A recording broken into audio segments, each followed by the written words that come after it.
Small camper project. Added a toolbox to the rear bumper for all of my sewage stuff, so none of the sewage is inside the camper anywhere. Got the sewage hose here clipped on with the mag cap, and then we just added this DeWalt toolbox. This was around $35 from Home Depot. Just a clip on there in case it were to pop. Opens up.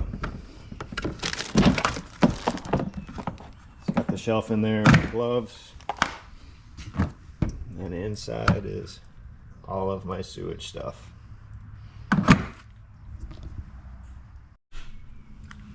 Everything here is inside the box now. Holds quite a bit. There's still room for more. Basically on the bottom, there's two of these square type U-bolts. This isn't the same one, but I will provide a link for the ones that I used. So this goes through here, and on the top I just took a piece of scrap aluminum, basically drilled 2 holes, and it sits like that on the inside of the box, screwed right through the bottom.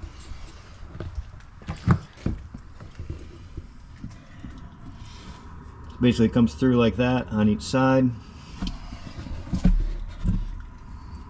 I did drill a series of holes in the bottom for drainage,